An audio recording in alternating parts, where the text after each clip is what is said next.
done so much for me, I cannot tell it all.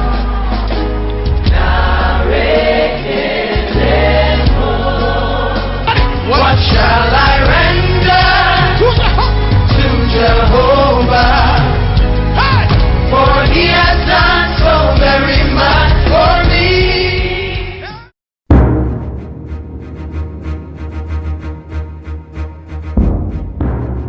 Efunini dareno, ken kwe eva kwachi la lo menoche. Efu amene, amako indivio da ko me ko ba lo ito. Amen. Ah, le coup combien moi? Célébrez. Célébrez.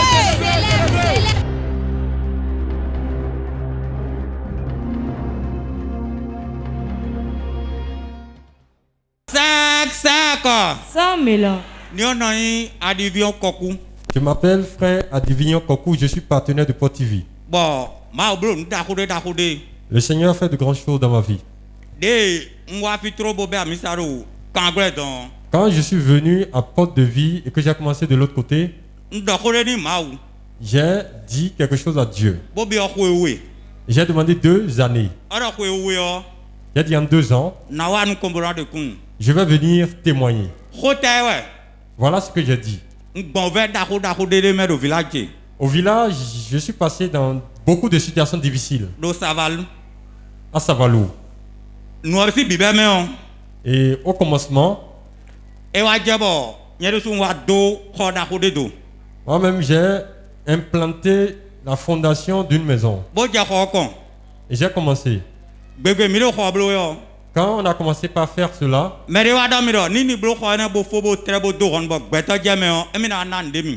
quelqu'un m'a dit, si vous arrivez à finir la construction et que vous l'intégrez, je vais te donner un cadeau. Je ne savais pas ce qu'il allait me donner. J'ai effectivement fini la construction. Et quelqu'un l'a intégré. Mon frère qui me suit, il va au Nigeria. Il amène les gens afin qu'ils achètent les motos et ils viennent au village avec. Quand il va, il fait 1 mois, il revient. Il revient avec la joie. Moi-même au village,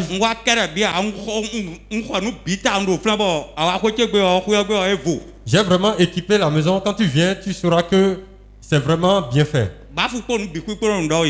Tout se passe bien dans la maison, tous les équipements sont là.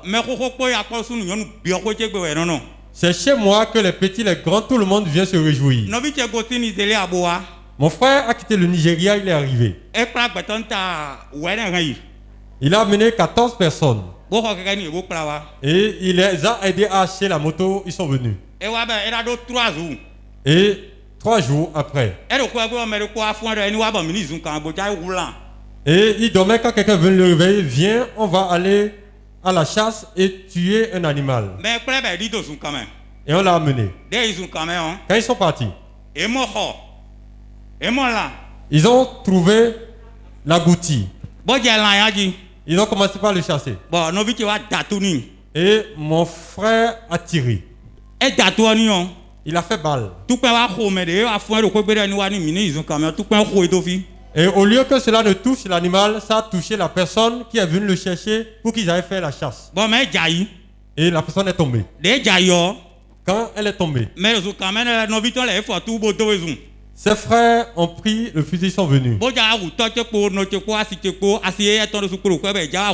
Ils sont venus pour éliminer le père, la maman et la femme de mon frère. Avant qu'ils n'arrivent, on les avait déjà joints téléphoniquement afin qu'ils prennent la clé des champs. Et on l'a amené à l'hôpital de zone de Savalou. J'ai vraiment supporté les soins, mais la fin, c'en a été la mort. Mon frère a été déposé en prison. Et cette situation s'en est arrêtée là.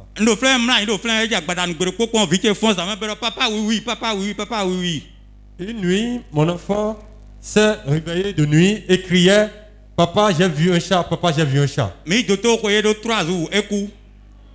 Nous sommes allés à l'hôpital. 3 jours après, l'enfant est décédé. Une semaine après, le chien qui était avec moi à la maison, il a mordu un de mes enfants. Je l'ai amené à l'hôpital. On lui a fait des injections. 1 mois après, l'enfant est décédé. Après cela, on dormait la nuit. Un de mes enfants a eu une fièvre. Une semaine après, on a fait 4 jours à l'hôpital de Dassa. Et l'enfant aussi est décédé. Nous sommes revenus à la maison. Quand nous sommes revenus, les difficultés ont commencé. L'enfant dont j'ai témoigné ici, cet enfant était encore petit. Il est tombé malade. C'était une anémie chronique. On lui a transfusé 14 fois le kilo globulaire. J'ai dépensé, c'était une maladie intelligente qui m'a exterminé. J'ai tout vendu, parcelle, maison. Et je me suis levé. J'ai dit, là où c'est arrivé maintenant, moi-même je dois voir clair. Je suis allé voir un rebouteux. Le rebouteur m'a demandé d'aller chercher un mouton mâle. Et il a fait son ordonnance. Je suis rentré chez moi. Et j'ai pris l'argent d'Akadjou. L'argent de 10 sacs. J'ai pris ça et je suis allé le voir. J'ai honoré l'ordonnance totalement. Je l'ai dit, il a dit, il va me faire quelque chose, me le donner. Et que je vais faire ça, je vais mettre ça chez moi. Quand j'ai amené chez moi, le soir, j'entends le coq un poussin qui pleure. J'entends un poussin qui pleure. Et je suis allé voir un autre féticheur. À Bante, dans les collines. Et le féticheur me disait, on a mis quelque chose chez toi. Et la chose est la piste d'atterrissage des sorciers. Il me disait, si tu rentres, prends cela et jette ça. Effectivement, j'ai exécuté. Quand j'ai fini de faire cela, je me suis levé. Je suis allé au marché. Et j'ai pris une épée. Le nom que mon enfant avait dans sa bouche, il a dit, maintenant j'irai finir avec toi. Quand il a dit cela, mon oncle est arrivé. Et il a pris la flèche de ma main. Il a pris le coucou de ma main. Ils se sont soulevés et ils sont allés me convoquer. On a commencé par le tribunal. Nous sommes allés au tribunal pendant près d'1 an et demi. Je faisais tout, je mettais de l'argent. Et finalement, à la fin,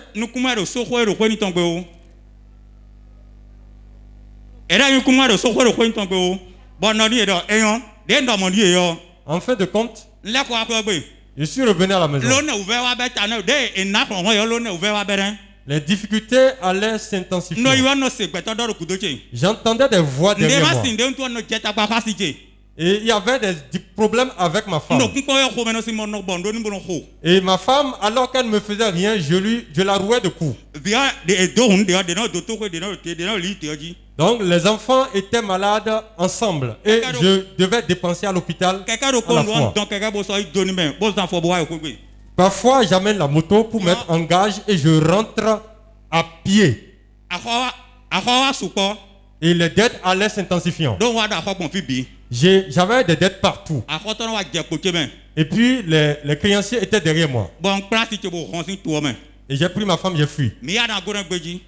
Et on est allé dans les zones des Nagos. Et quand on est allé là-bas, j'ai commencé par faire les scarifications. J'ai creusé, j'ai mis les feuilles dessus et ma femme dormait dessus. Donc quand elle dort comme ça, moi je prends les bois et puis je fais du charbon de bois. Quand je faisais le charbon de bois, c'était pour honorer mes dettes envers ceux à qui je devais. Quand le charbon était prêt, quand je vends et que je devais payer, la maladie intelligente revenait, l'enfant était malade. J'amenais l'enfant à l'hôpital. Et la guérison venait. Comme ils ont cherché à savoir là où je suis allé me cacher. Quand ils sont venus, ils sont arrivés, ils sont venus me voir. Dans le village, il y a 2 chambres. Et ma femme dormait dans la chambre. Et moi, je dormais sous l'arbre. Moi, je montais sur l'arbre pour dormir. Quand je dormais sur l'arbre, quand la situation s'intensifiait, ma femme aussi a pris la clé des chambres. Il restait moi seul. J'étais là. On m'a pris, on est allé me détenir en prison. Au commissariat. J'ai fait 6 jours en garde à vue. J'ai appelé ma femme. Elle a dit va vendre telle chose et viens payer ce que je dois. Le jour où on m'a libéré, je suis sorti. Je devais 80 000 francs à quelqu'un. La personne m'attendait à la porte. Et en même temps, la personne m'a pris. Et on m'a encore ramené en garde à vue. Je suis resté en garde à vue encore. Et je devais rembourser celui-là aussi. Et je suis sorti après. Après cela.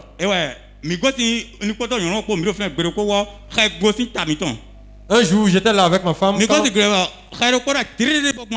On quittait le champ quand un oiseau a poussé un cri et a passé par-dessus nous. Et l'enfant a crié. Quand l'enfant a crié, j'ai pris l'enfant. Nous sommes allés voir un prêtre de Tron. C'est une prêtresse, une femme. Il dit, comme vous êtes venu, ton enfant ne mourra pas.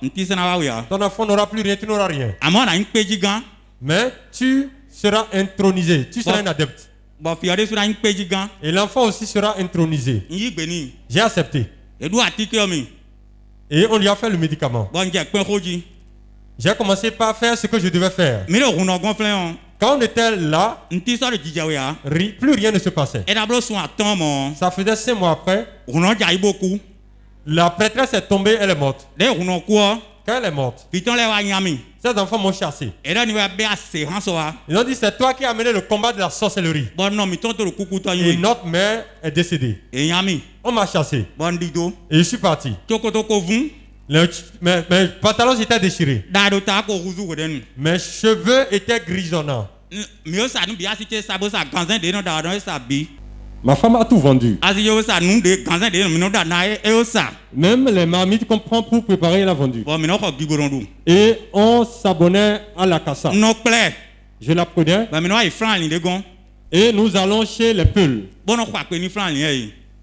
Et nous saclons pour le Peul. Et quand on nous donne 500 francs, c'est avec ça que nous achetons la cassa pour manger. On faisait cela. Quelqu'un est venu. Mes frères m'appelaient et disaient viens à Cotonou. J'ai dit non. On est venu prendre de force ma femme. Et on l'a emmenée à Cotonou. J'ai fait 3 mois là-bas. Quand j'allais, je ne me retrouvais plus. Mais j'étais là un jour. Et quelqu'un m'a dit prépare-toi, tu vas rejoindre ta femme. Quand je devais rejoindre ma femme, j'ai acheté une chaussure. Il y a une chaussure que les vendeurs ont l'habitude de porter. Et c'est cette chaussure-là que je portais. Et la chaussure était trouée. Avant que je n'arrive à Cotonou, j'ai pris un fil et j'ai dû coudre cela.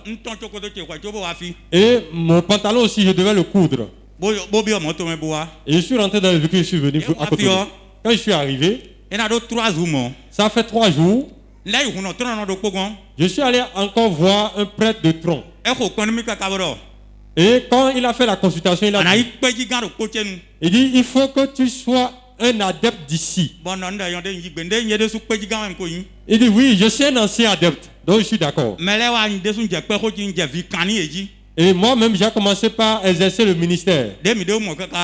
Quand je faisais cela, un jour, il y a un de mes frères qui m'a dit, j'ai un oncle qui est catholique. Il dit, j'ai entendu parler d'une église qui s'appelle Port de Vie, qui est à Godomé. Frère Kokunja Kando Kobiowi. Frère Kokou, je voudrais vous poser une question. Tout ce que vous avez compté maintenant, vous ne connaissiez pas Port de Vie. Est-ce que c'est cela? Quand tout ce que j'ai raconté, je ne connaissais aucune église. J'étais adepte dans tout ce qui était idole. Il n'y a pas une idole où on va citer le nom, où je vais entrer et on ne va pas me permettre d'aller.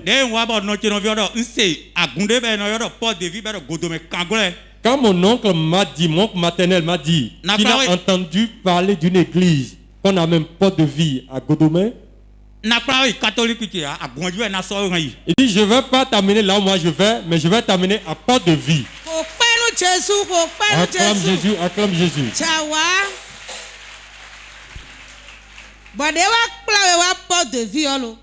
Quand votre oncle vous a amené à Port de Vie, qu'est-ce qui s'est passé? Quand il m'a amené à Port de Vie, le jour où je venais, il m'a donné des habits à porter. Je ne connaissais nulle part, on a pris une moto. Et on est arrivé là-bas. C'était quand l'église était de l'autre côté. Quand je suis rentré dans la chapelle, j'ai ri. Il a dit, le combat qui est derrière moi, c'est tout ce qui va solutionner ça. J'ai dit cela intérieurement. Et les gens priaient. L'homme de Dieu n'était pas encore là. Et j'espérais que quelqu'un allait arriver. Il est arrivé. On dit c'est l'homme de Dieu ça. Il y a un pas de vie. C'est celui-là qui va régler le problème qui me suit là. Acclame Jésus, acclame Jésus.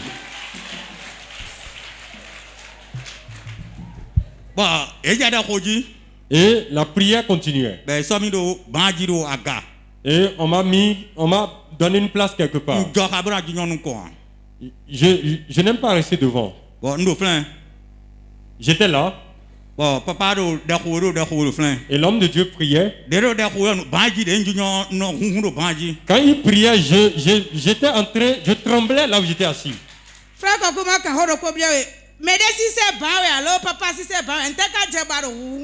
Frère Kokou, est-ce que quelqu'un a secoué le banc? Mais qu'est-ce qui faisait que vous trembliez? Personne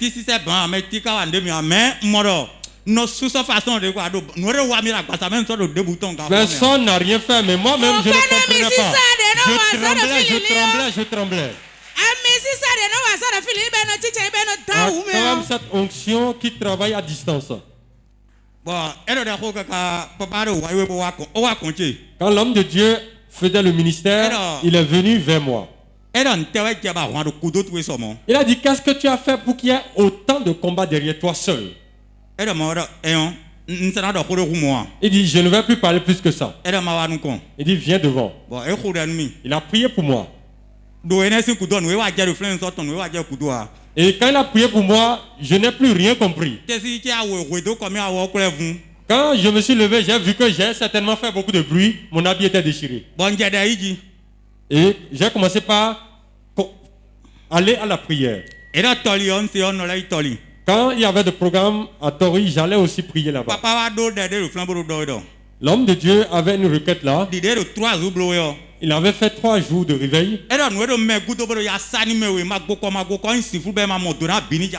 Il dit, le poursuivant t'es-tu qui a un ténèbre qui te chasse, que cela soit dévoilé. Quand il a dit cela, je me suis levé.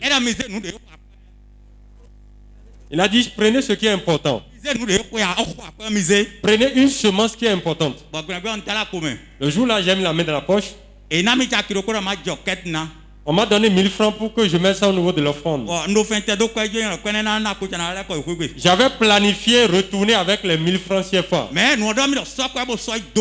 la voix me parlait de façon insistante afin de mettre l'argent. Et j'ai obéi à la voix. 3 jours après, 4 personnes sont décédées.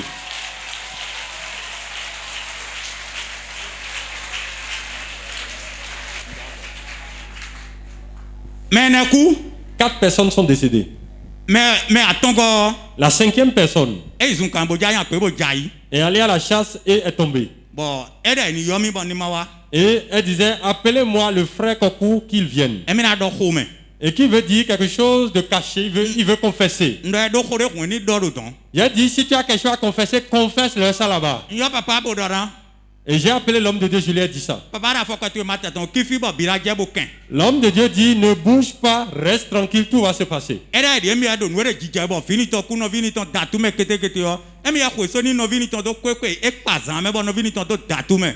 Il dit que ce qui s'est passé avec ton petit frère, et il a tiré sur l'autre monsieur, c'est moi qui suis à la base, j'ai fait un piqué. C'est pour cela que j'ai transformé mon enfant en animal et ton frère a vu cela, a confondu et a tiré. Quand il a fini de confesser, il est parti. Quelqu'un d'autre m'a joint téléphoniquement. Je n'ai pas imaginé cela. Quand j'ai dit allô, il dit Kokou, tu vas mourir. Et puis on va mettre des bagages dans le véhicule. Ta femme va mourir. Et on va amener ça au village. Je n'ai pas cru à cela. Mais je lui ai dit une seule parole. Je lui ai dit, Jésus est déjà mort.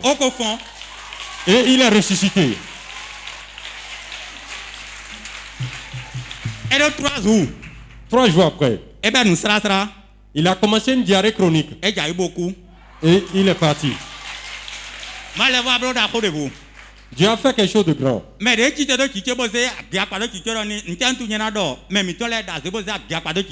Celui qui m'avait agressé avec le coupe-coupe, disant que j'avais traité de sorcier les gens de la famille, il a pris le coupe-coupe.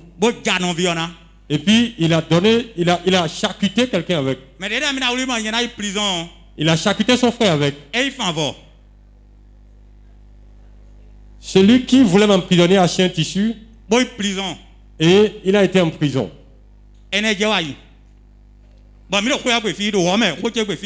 On était maintenant ici à Womé. J'étais allé en ville. Avant que je ne revienne. Un grand oiseau est venu atterrir chez moi. Quand il est venu, mon enfant a commencé la fièvre. Quand l'enfant a commencé la fièvre, on l'a amené à l'hôpital. À l'hôpital de zone de Calavi. On dit que l'enfant était anémié. Et j'ai ri. Il a dit le Jésus qui donne le sang. Je l'ai déjà connu maintenant.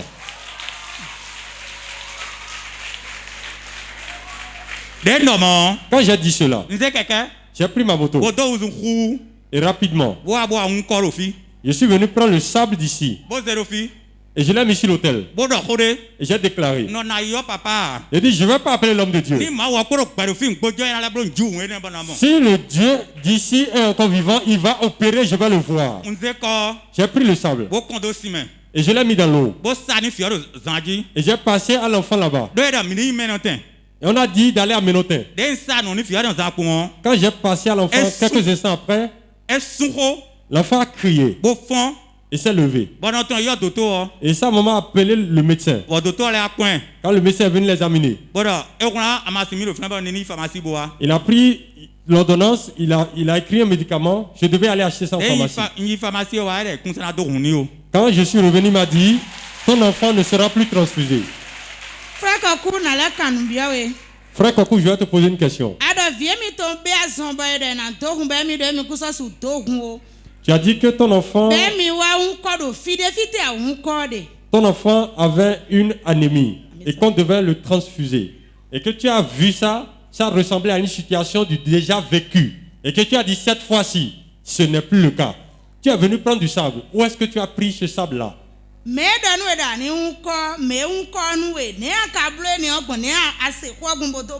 Qui t'a dit de venir prendre le sable? Et qui t'a aidé à prendre le sable? Personne ne me l'a dit. Personne ne m'a rien dit. Mais l'esprit m'a communiqué. Il dit de venir à l'église. Prends le sable de l'église. Prends ce sable-là. L'enfant n'ira pas là où on a dit. Le médecin a dit rapidement, faites vite, vous irez transfuser l'enfant à Ménotin. J'ai pris le sable. L'esprit m'a dit, mets-le dans l'eau et passe-le à l'enfant. Et je l'ai fait. Et l'enfant a crié. Le médecin est venu. Et finalement, on n'a plus transfusé l'enfant. J'ai été à la pharmacie. Le médecin a écrit un médicament que l'enfant devait boire. Quand nous sommes rentrés, je me suis agenouillé et j'ai dit, à partir de cette heure-ci, si jamais mon enfant est encore malade ou fait une anémie, je vais dire qu'il n'y a pas Dieu ici. Jusqu'à 1 an, il n'est plus jamais tombé malade. Plus jamais il n'a expérimenté la maladie. Et aucune mort n'a plus frappé chez moi. Je suis un problème de maison. Un papa m'a appelé. Il m'a dit, frère Kokou, viens. Il y a 2 personnes chez moi. Je vais les sortir. Reste dans la maison là. Il a sorti les 2 et moi je suis resté dans la maison. Quelqu'un m'a dit, frère Kokou, je vais t'acheter une moto. Et tu vas me payer, tu vas me rembourser ça petitement. Effectivement, on a acheté la moto, on me l'a confiée. Je trouve que je dois rendre gloire à Dieu pour tout ce qu'il a fait.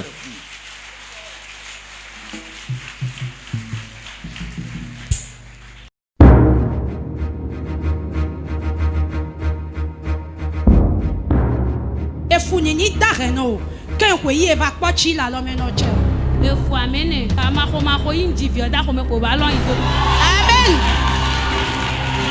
Alors, combien, moi? Célébrez.